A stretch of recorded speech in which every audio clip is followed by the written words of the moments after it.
Hey, we'd like to take a minute to thank our sponsor, iZotope, makers of software and plugins for audio repair, mixing, and mastering. We use iZotope products here at the High Gain. It's an important part of how we've been able to bottle pure podcast gold week after week. And guess what? iZotope offers 1 free month of Music Production Suite Pro, which has all the tools you need to mix, master, and repair audio. Also, you can get 10% off all other software using the promo code FRET10. That's FRET10. All of this is at iZotope.com, IZOTOPE.com.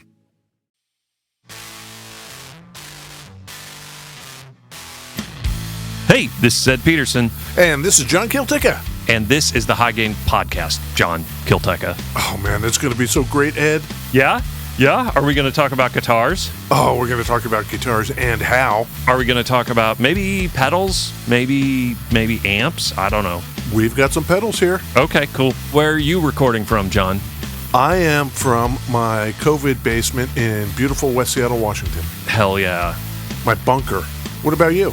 I'm in beautiful West Seattle in my COVID basement as well. I've been cleaning up more and more. It's getting there. I have a drum kit, and I think I'm just going to sell it because it's not even set up. I don't play it. I don't need drums, do I? I hear you. But programming drums, that shit's hard. I don't know how to do that. The drums just take up a lot of space, is the thing. That is true.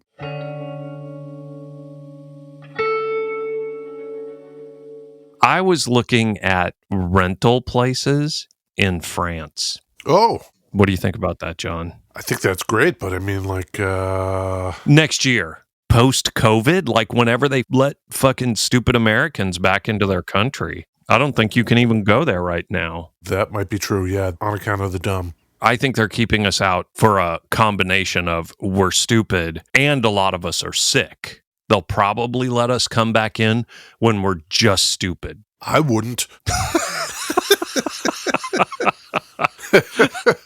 How can you mend a broken heart?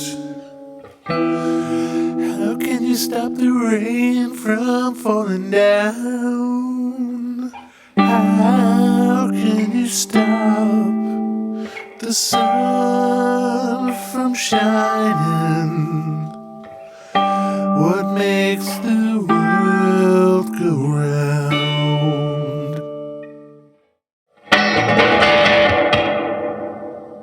Beverages, Ed.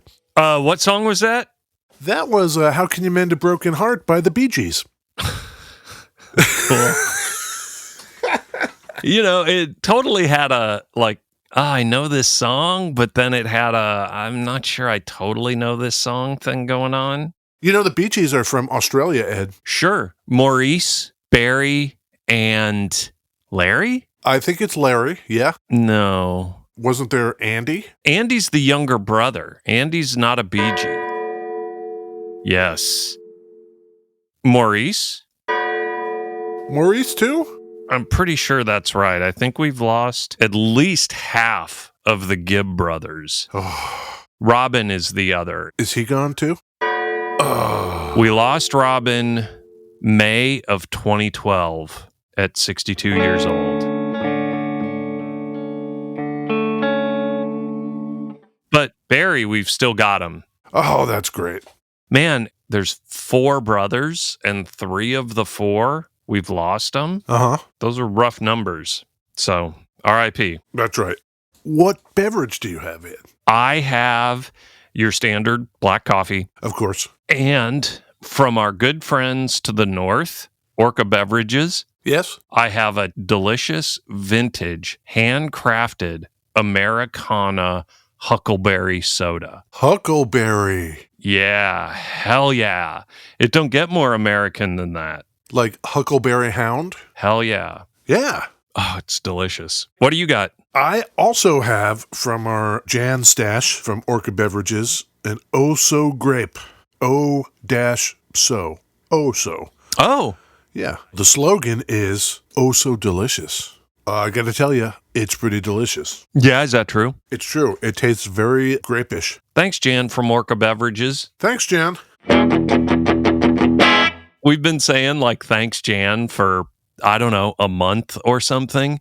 Uh-huh. And we've never bothered to actually thank Jan. We're just assuming she's listening. Yeah. Like, I don't know that she's actually tuning into the high gain, but we do appreciate it. Maybe we should shoot her an email and say, hey, not for nothing, but we've been thanking you for like the last 2 months. So the Gibbs are Australian. They are. I don't know why you played a Australian beverage song. Well, Ed, today I have... Boy, that sounds good. A Gretsch. This is a brand new Gretsch.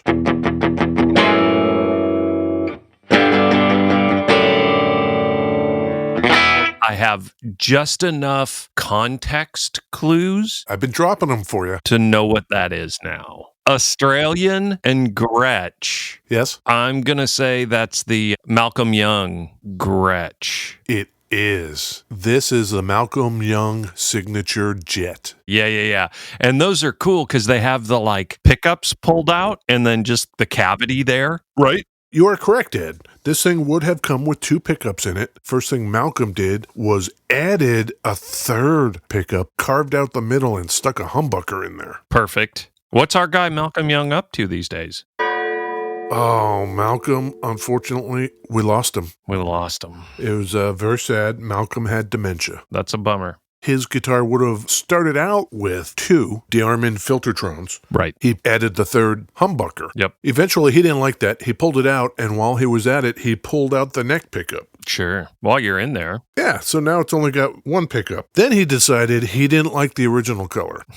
It was originally red, so he stripped the red off of it. Sure. Then he didn't like the whole tremolo system it had on it. His happened to have the Burns system. So he pulled that out and made it a hardtail. Yep. But then he decided against that and put it back. Oh, really?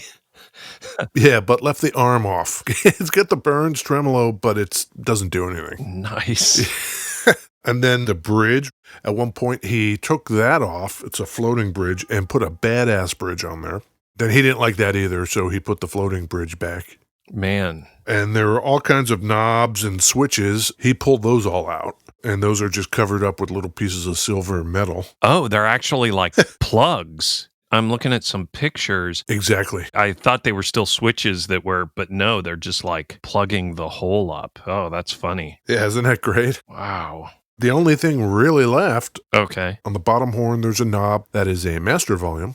And then down by the bridge, just volume and tone and 1 pickup. That's it. That's what you get. Master volume as opposed to the volume knob when there's only 1 pickup. Yeah.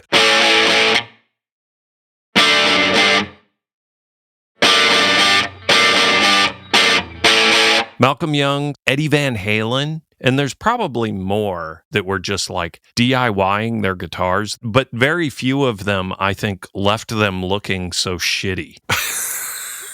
It seems like at that point, he could have just called Gretsch and they would have just sent him any configuration he would have wanted, but he just did it himself. They did do one like that. So imagine this thing with all its holes and plugs in it removed. Right. No master volume, no holes where the switches used to be, no holes where the pickups used to be. Yep. It's just this plain wood thing. Yep. Pretty cool looking. I just think it's really great. He's a rock star, you know, and he's just sitting at the fucking kitchen table, you know, like it looks like he just knocked the hell out of this thing. No idea what the hell he was doing.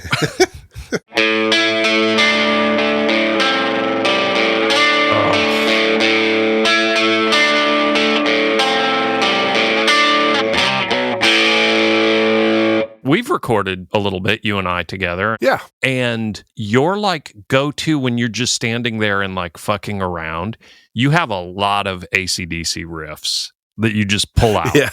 That is kind of a go-to thing for you, which is pretty great. When I first started learning how to play guitar, I took lessons. I was 12. The teacher I had at that point said, well, I'm going to teach you all the scales and all that kind of stuff, but I find it's more useful if you can have something to pin that knowledge to. Pick something and I'll teach you how to play it, and then we can talk about the underlying scales and things. So I brought in the Back in Black album and asked to learn all of it. So that's like how soon that started. That's great. Those guys, they're Australian. They know what's up. The Young clan are actually Scottish. Okay. And their dad was working blue-collar jobs in Glasgow, Scotland, and then decided to move to Australia.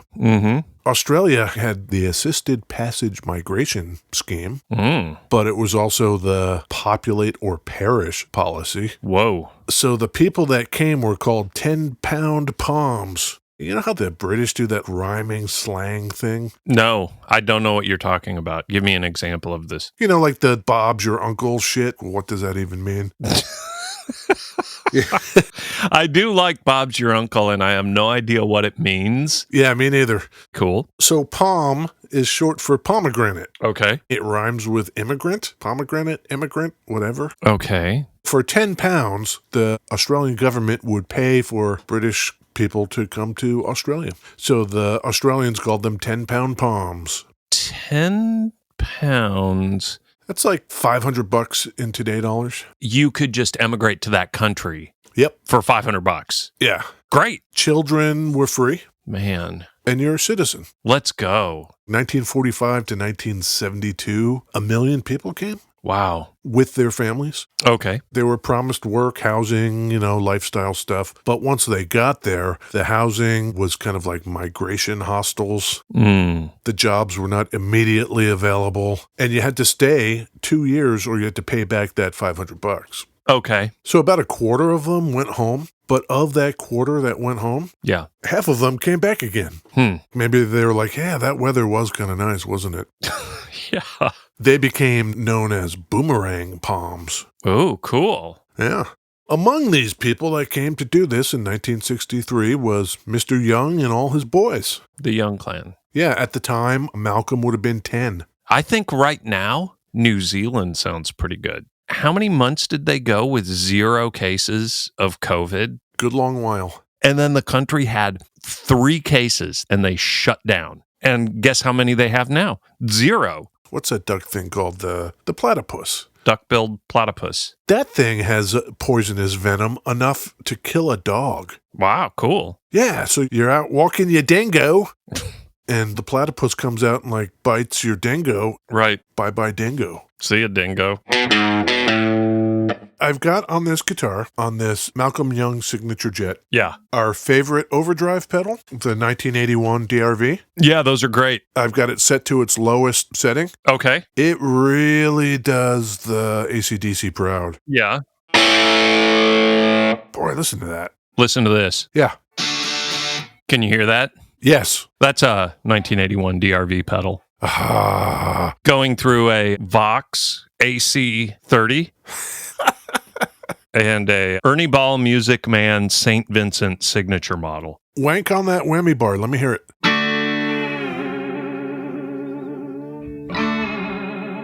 Ooh. And this.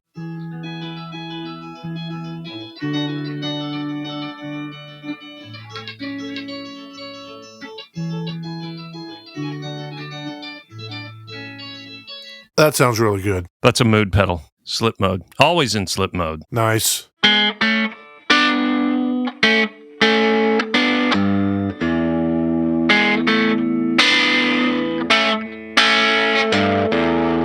Did you say this thing's brand new? Yeah, this is a new one. And this particular example we got from Uncle Frank and the boys over at ThunderRoadGuitars.com. Love it. I should say, yeah, superfan Ken. Yeah, Ken Labar. Yeah, requested this. Oh, no kidding. Yeah. I like it when people request stuff. Do you know how the Jet came to be? The Jet, not the Malcolm Young Jet. Right. Seems like we've done a Jet. We have. Okay. The company itself was begun by Friedrich Gretsch. Okay. That was 1883. He founded it in Brooklyn. Gretsch, New York. Yeah. He's doing all kinds of instruments and stuff until 1895. Whoops.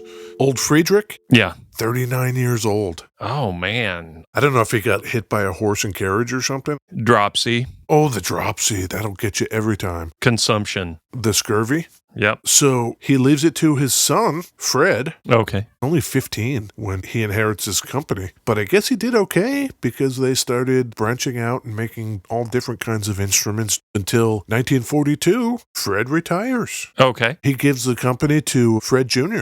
Waffle keeps barking and it's bugging the shit out of me. I'll be right back. That dog was being hella dumb, so he's sitting here with me. What's up, Waff? You know what I'm doing? Yes? I'm taking a selfie of me and the Waff. Ooh. Okay, you were talking about Gretsch stuff? Founded by Friedrich Gretsch, now dead. Oh, Given to Fred, 1942, Fred retires. He gives it to Fred Jr. Fred Jr. decides he's going to get his World War II on. oh, sure. He gives it to Bill. Yes. But then in 1948, Bill dies. Oh, no. Yeah. So then it reverts back to Fred Jr., who is by that point back from getting his war on. Sure. This is how this guitar comes into being, Ed. Okay. Those cats over at Gibson in 1952, Yeah. they put out the Les Paul. Yes, they do. So Gretsch is like, oh, fuck, we don't have a solid body guitar. We need to make a solid body guitar, and quick. Mm-hmm. So they did it. The Duo Jet comes out in 1953, just a year later. Cool. And it's a single cutaway. It's semi-solid because I don't think they wanted anything that weighed as much as that Les Paul action. Ha ha! Yeah. Those are my dudes. They know what's up. Yeah. And they covered it in the same kind of plastic material that they put on their drums. The sparkle. The very first one was black, but yeah, they did silver sparkle. Yeah. And they had the large block inlays, the master volume, all that kind of stuff. Originally, though, the Jets had single coils in them. Okay. Late 50s, early 60s, they switched from single cutaway to double cutaway. Yeah. They switched from those single coil type pickups to Filtertrons, Yes. which are meant to sound more like humbuckers. And they put the Burns vibrato on it instead of the Bigsby. Okay. Yeah, so this one that Malcolm got was red. That's part of why it was called the Firebird. But at the time, Gretsch called it Oriental Red. Ooh. Yeah. Come on, guys. It's a different time, is what the apologists would say. The irony of that Yeah. is that that description appeared in the 1955 catalog, and the slogan on the front of the catalog said, "Guitars for Moderns." I'm a modern. Well, if you're a modern, then you might like this Oriental Red guitar. No. God. And this particular one, the Firebird and the Oriental Red, Yeah. was said to be, quote, for the progressive guitarist. Racist prog rock. Sure. Love it.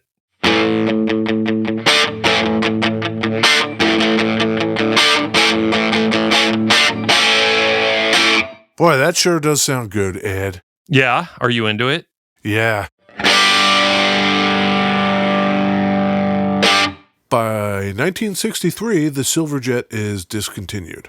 Okay. The Jet would go on to have changes made to it over the years. It's really hard to keep track of what all they did. Sure. Lot of Jets out there. Sure. I really like this one. It plays really well. Let's talk about that, Ed. Yeah. This thing has the holes in the body and has the plugs where the switches and knobs used to be. Has the half a tremolo, but otherwise, it is the same features as any Jet of the era would have been. 3 on the side tuners, the thumbnail inlays on the neck, Very cool. a 0 fret binding on the front, binding on the neck, binding on the headstock. Yep. Can I give you my impression of that guitar without picking it up and playing it and everything? Yes. What I said earlier was I think it's really cool that this guy was like a rock star and he did a bunch of DIY shit to make this guitar the way he wanted it. Yeah. I think that's awesome. I think it's pretty weird taking that ethos and then mass producing it and selling it to dudes who are like fans of that guy. If you're a fan of that guy, maybe adopt the ethos of taking a guitar and making it your own instead of buying a copy of his guitar. Totally agree. Like, we're going to reproduce this guitar, warts and all. Like, why would you do that? Money is why you would do it. Sure. I just think if you're any kind of actual Malcolm Young fan, buying that guitar is the last thing Malcolm Young would do. He would never do that. I agree. There's only 2 people that would buy that guitar, I feel like. Maybe I don't have a great handle on market demographic stuff. It's either Malcolm Young fans or collectors who want to hold on to it for a really long time and flip it. I feel like there's very few people who would walk into a store, see that guitar with all the holes in it and everything, and go like, oh, that's really cool. I have no idea who Malcolm Young is. Right. That demographic, if it exists, it's very small.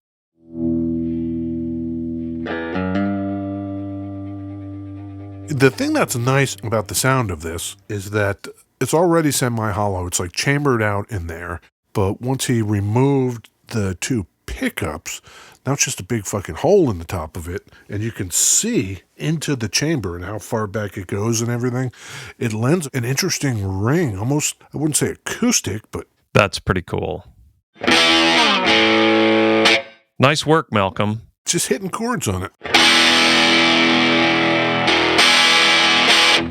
I have a whole new respect for the Filtertron pickup. Oh, yeah. And, Malcolm never used pedals. Just straight into the amp? Straight into a Marshall. That's a pretty good tone, I suppose. Would you get one of these, not the Malcolm one, but just a regular old stock double cutaway jet? Nope. Not your thing? Not my thing. Maybe I'm more millimetric and Baronic and Abernethy and, smaller boutique guys. Right. What about you? Most people only have like 1 or 2 guitars, but the boutique stuff helps support people who are doing cool stuff and deserve a broader audience. Yeah, there you go. I think we did a great job. I'll make sure to put lots of pictures up of this thing. Yeah. So you guys, the viewers, can decide what you think of it. Yeah, that's definitely a guitar that I would like to see more detailed shots of what it actually looks like. We're still in this boat that I never get to actually see these things live and in person much, Yeah. Yep. If you go to our Instagram at The High Gain, that's where we post the vast majority of our photos. I'll make sure to have a whole bunch up there. Hell yeah. I'm going to post a picture of me and Waffle on the podcast. On the Instagrams? Yeah. You know what I'm going to do? I'm going to post a picture of Waffle and I Yes. right now. So then in a couple days when you're listening to the podcast, you can look at the timestamp on that photo and go, oh, that's when John and Ed recorded that. What's that thing where you nerd out walking around the neighborhood with a compass looking for shit? Geocaching. Yeah. Geocaching for guitar podcasts. That's exactly right. That's what we're offering you today. I just hit the little plus button on the Instagram, so I'm posting right now. Well, then I guess it's up to me to say that you can also go to thehighgain.com and look at some stuff. You can go to Facebook. Ed, have you noticed the increased Pinterest activity? I noticed you talked about increased Pinterest activity. I've yet to actually go and look. I just don't pay attention. Between that and the Twitters and the LinkedIns and all that, viewers, we're all over the place. The nice thing is I can spend a little more time on social media for the High Gain because Mark Zuckerberg put me into a timeout. Why'd they do that? I was calling Nazis fucking assholes, and I got in trouble. Because you can't badmouth the Nazis on Facebook. Hey, Mark Zuckerberg, I've got a brown shirt you can have. Yeah, exactly. I got an extra pair of Stormtrooper boots you can have. Lick on these, BB. Yeah. Okay, bye. Okay, bye, Ed.